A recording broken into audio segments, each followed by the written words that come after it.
تصور کیجئے گا کہ قافلہ اہل حرم کوفہ کے بازار میں کھڑا ہے. اللہ اکبر. ابن زیاد کا حکم آیا کہ ابھی دربار کی سجاوٹ مکمل نہیں ہوئی.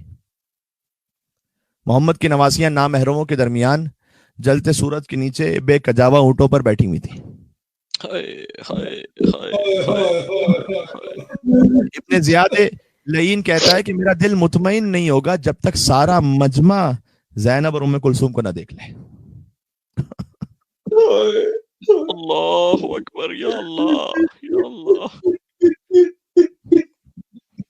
کوئی ایک عام دیندار تو چھوڑ دیجئے، فقط کوئی باحیا خاتون ہو، ان کے لیے کتنا سخت ہے. اوباشوں کے مجمع میں، بدماشوں کے مجمع میں، شرابیوں کے مجمع میں اس طرح کھڑے رہنا. کہاں علی و فاطمہ کی بیٹی جن کی گویا طہارت کی قسمیں ساری کائنات کھائے، اللہ رب العزت جن کی طہارت کی گواہی دے. اب مجمع دیکھ رہا ہے بیویوں کو، لیکن حسین ابن علی نے اس شان سے معجزہ دکھلایا کہ حسین کے کٹے سر نے قرآن کی تلاوت شروع کی. اب مجمع کی توجہ جو بیویوں کو دیکھ رہا تھا حسین کے سر کی طرف ہوئی. مولا حسین علیہ السلام نے پورے سفر کربلا میں کوئی باقاعدہ خاص کہیں پر بھی معجزے کا اظہار نہیں فرمایا. حسین یہ جنگ معجزوں سے نہیں جیتنا چاہتے تھے، مظلومیت سے جیتنا چاہتے تھے، ورنہ فقط کن کہتے تو فرات کیا کوثر جاری ہوتا حسین کے خیمے سے. معجزہ نہیں دکھلایا کہ میری بچی سکینہ پیاسی ہے، میں معجزہ دکھلاؤں سکینہ کی پیاس بجھ جائے. نہ اکبر کے کلیجے میں برچھی لگی، معجزہ نہیں دکھلایا کہ تکلیف کا احساس نہ ہو. نہ حسین مظلومیت سے جنگ جیتنا چاہتے تھے. حسین کا لاشا پامال تک ہو گیا، معجزہ نہیں دکھلایا، ورنہ کسی انسان یا کسی جانور کی مجال تھی کہ حسین کے اوپر سے گزر جائے. نہیں. اسباب کے مطابق امام حسین علیہ السلام کربلا میں واقعات پیش آتے رہے. کیا تم مجھے قتل کرنا چاہتے ہو؟ میرے اصغر کا گلا چھیدنا چاہتے ہو؟ میری سکینہ کو تماچے مارنا چاہتے ہو؟ میری بہن کی چادر چھیننا چاہتے ہو؟ ہم معجزہ نہیں دکھلائیں گے. یہ مظالم ہوتے رہے، لیکن اب کیفیت وہ آ چکی تھی کہ گویا مجمع دیکھ رہا ہے، خاص طور پر بیویوں کو. اللہ جانے کتنی سخت منزل ہوگی بی بی زینب پر کہ حسین نے بی بی کی مدد کے لیے نوکے نیزہ سے قرآن پڑھنا شروع کیا. اب مجمع کی توجہ بی بی سے حسین کے کٹے سر پر ہوئی. یہ کس کا کٹا سر ہے جو قرآن کی تلاوت کر رہا ہے؟ بی بی کی ایک عبیدہ نامی کنیز تھی جو کوفہ میں رہتی تھی. آپ نے بی بی ام حبیبہ کے مصائب اکثر سنے. ان ایام میں ہم نے کوشش کی کہ وہ مصائب کے جو تاریخ کی کتابوں میں لکھے ہوئے ہیں لیکن معمولاً پڑھے نہیں جاتے، ہم انہیں بھی آپ کے سامنے پیش کریں. تو عبیدہ نامی ایک کنیز تھی جو کوفہ میں رہتی تھی. اسے خبر ہوئی کہ قربانی کے گوسفند کی طرح حسین کو ذبح کر دیا گیا.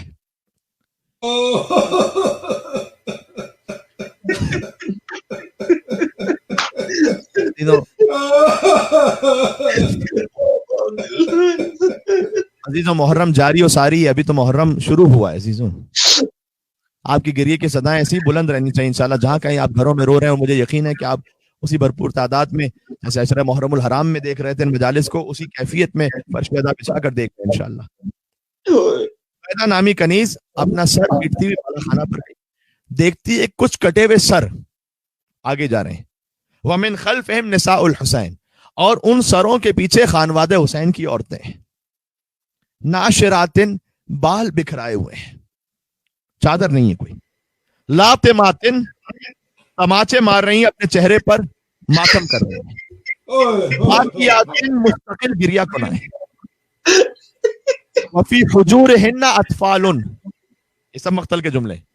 اور ان کی گودیوں میں چھوٹے چھوٹے بچے ہیں جو اپنے بزرگوں اور بھائیوں کے سر دیکھ رہے ہیں کہ ماؤں سے آگے چل رہے ہیں، ہمارے باپ داداؤں کے سر، بھائیوں کے سر. تو ماں سے لپٹ جاتے ہیں اور تڑپ تڑپ کر وہ بچے رو رہے ہیں. یہ سارا منظر عبیدہ اپنے گھر کی چھت سے دیکھ رہی ہے. اچھا ویسے بی بی کی کنیز تھی، کوئی عام انسان بھی ہوتا اسے رلا دینے کے لیے بہت کافی تھا یہ منظر. تو رو رو کر بے حال ہو گئی. بی بی زینب نے کہا کہ معلوم ہوتا ہے اے بیٹا زین العابدین کہ اس گھر میں ہم سے کوئی محبت کرنے والا رہتا ہے جو ہمارے حال پر بڑا رو رہا ہے. پتہ چلا عبیدہ کے رونے کی آواز اتنی زیادہ آ رہی تھی کہ وہ بیبیوں تک پہنچ رہی تھی. اب آپ تصور کیجئے گا آج کی طرح کے چوڑے بازاروں کا یا چوڑے راستوں کا تصور نہیں ہوتا تھا. چھوٹے چھوٹے سے بازار, چھوٹی چھوٹی سی گلیاں, وہاں سے یہ قافلہ گزر رہا ہے کوفہ کے بازار سے. تو ساتھ ہی گھر بھی ملے ہوئے.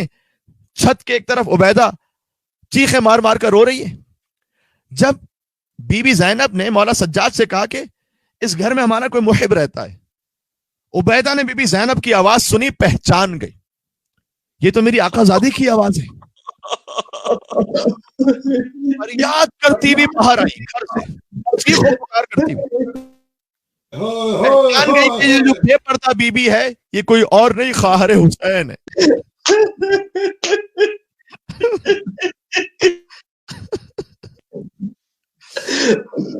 عزیزوں میں بالکل وہ مصائب پڑھ رہا ہوں کہ جو آج 14 محرم سے مناسبت رکھتے ہیں. سوچو اہل بیت کا قافلہ ہے کوفہ کے بازار میں, نہ محمل ہے. وہ عبیدہ آ کر دیکھ رہی ہے کہ خواہر حسین ان کی آواز ہے یہ. تو یہ بی بی ان کے سر پر نہ چادر ہے, نہ محمل کوئی ہے, نہ ہماری کوئی ہے. تو بی بی سے پوچھنے کی تو ہمت نہ کر سکی, لیکن آئی سید سجاد کے پاس. اندازہ لگانا چاہتی تھی کہ میں نے صحیح سمجھا یا نہیں. سجاد سے پوچھتی ہے یہ کون سا سر ہے جو قرآن پڑھ رہا ہے؟ مولا فرماتے کان ابی یقرأ سورۃ الکہف, میرے بابا حسین اس وقت سورۃ الکہف کی تلاوت کر رہے تھے. ام حسبت ان اصحاب الکہف والرقیم کانوا من آیاتنا عجبا. حسین کا کٹا سر قرآن کی تلاوت سورہ کہف کی آیت سنا رہا تھا. سورہ کہف سناتا ہے یہ سر کس کا ہے؟ سورہ کہف سناتا ہے یہ سر کس کا ہے؟ خون آنکھوں سے بہاتا ہے یہ سر کس کا ہے؟ چلتے چلتے جو سکینہ کہیں گر جاتی ہے خود کو نیزے سے گراتا ہے یہ سر کس کا ہے؟ عبیدہ دیکھ رہی ہے کہ کٹا سر ہے جو قرآن پڑھ رہا ہے سورہ کہف, اور ساتھ ہی اب سجاد بھی بہتے ہوئے آنسوؤں کے ساتھ قرآن پڑھنے کہتے جاتے ہیں وَسَيَعْلَمُ الَّذِينَ ظَلَمُوا أَيَّ مُنْقَلَبٍ يَنْقَلِبُونَ. ان قریب ظالم کو پتہ چل جائے گا کہ اللہ دن کو کیسے پلٹا دیتا ہے. بس یہ منظر تھا. عبیدہ اب سمجھ گئی کہ وہ حسین کا سر ہے, یہ حسین کا بیٹا سجاد ہے اور وہ خواہر حسین ہے. ابھی بی بی کے پاس جانے کی ہمت نہیں ہوئی. آپ جانتے ہیں نا کبھی ایسا ہوتا ہے کوئی شخص بہت مشکل میں ہو, بڑی تکلیف میں ہو, آپ اسے پوچھتے بھی نہیں ہیں. کیوں؟ اس کے غم میں اس لیے نہیں پوچھ پاتے کہ ہمت نہیں کر پاتے. ارے میں کیسے پوچھوں اس بیچارے کا حال. اب زینب بے ردا ہے, وہ عبیدہ نامی کنیز یہ کہتی ہے میں کیسے پوچھوں بی بی سے جا کے, کیا کہوں بی بی سے. بس وہیں بیٹھ کر زارو قطار رونے لگی, فریاد کرنے لگی. آباق شامی ایک سپاہی ہے, اس نے منظر دیکھا. اس نے دیکھا کون ہے اس قافلے میں جو کوئی گھر سے عورت آ کر یا قافلے کے درمیان بیٹھ کر رونے لگی ہے. تازیانہ لے کر آگے بڑھا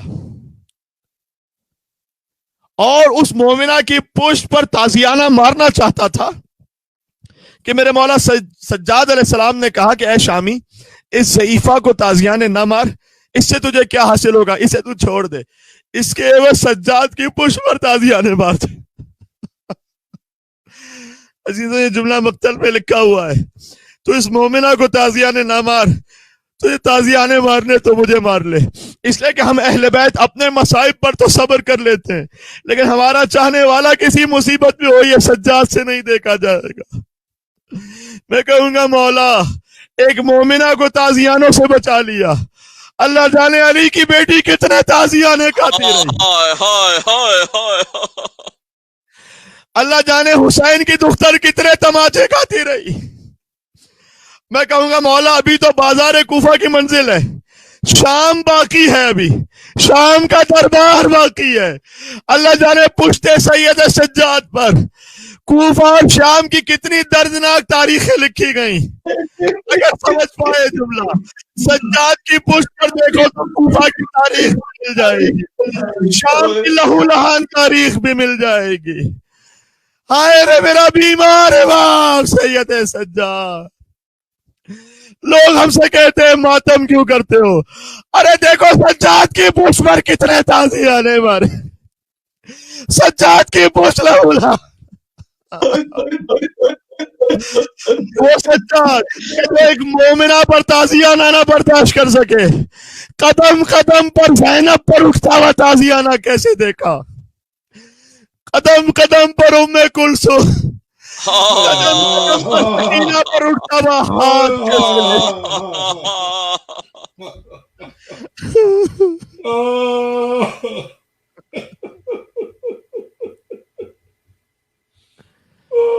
وَسَيَعْلَمُ الَّذِينَ ظَلَمُوا عَلَى مُحَمَّدٍ أَيَّ مُنْقَلَبٍ يَنْقَلِبُونَ يَا أَبَا الْحَسَنِ يَا عَلِيَّ ابْنَ الْحُسَيْنِ يَا زَيْنَ الْعَابِدِينَ أَيُّهَا السَّجَّادُ يَا ابْنَ رَسُولِ اللَّهِ۔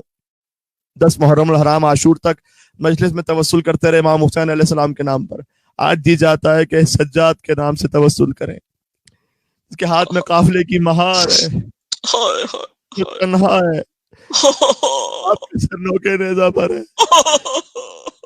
چچا کا سر گھوڑے کی گردن میں بندھا ہوا ہے۔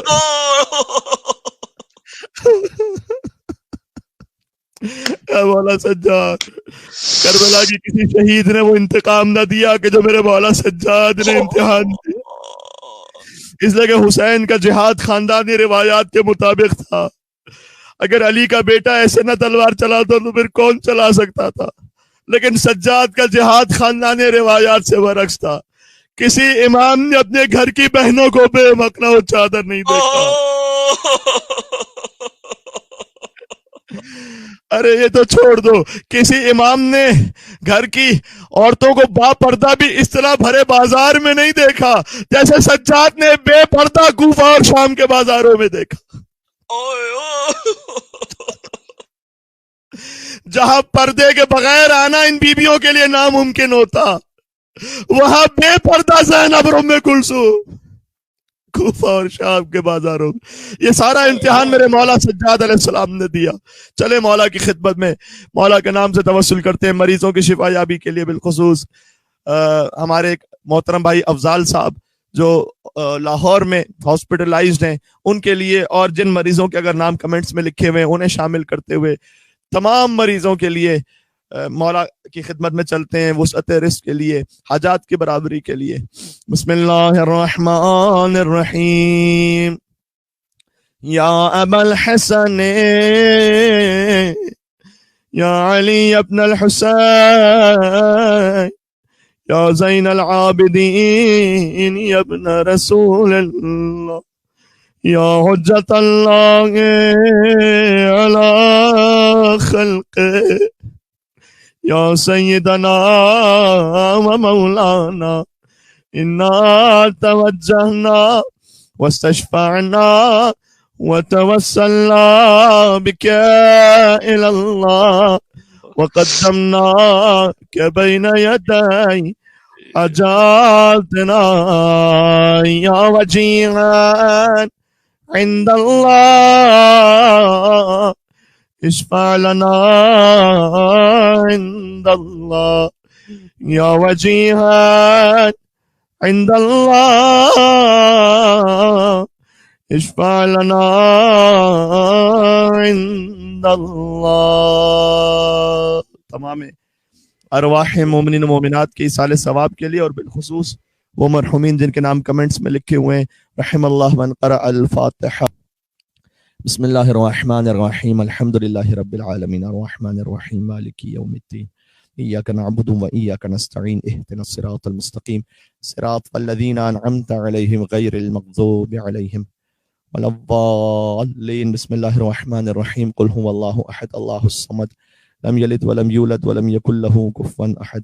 بسم اللہ الرحمن الرحیم، قل هو اللہ احد اللہ الصمد لم یلد ولم یولد ولم یکن له کفوا احد۔ بسم اللہ الرحمن الرحیم، قل هو اللہ احد اللہ الصمد لم یلد ولم یولد ولم یکن له کفوا احد۔ اللهم اغفر للمؤمنين والمؤمنات والمسلمين والمسلمات الأحياء منهم والأموات، تابع بيننا وبينهم بالخيرات إنك مجيب الدعوات، إنك على كل شيء قدير برحمتك يا أرحم الراحمين۔ اللهم صل على محمد وآل محمد۔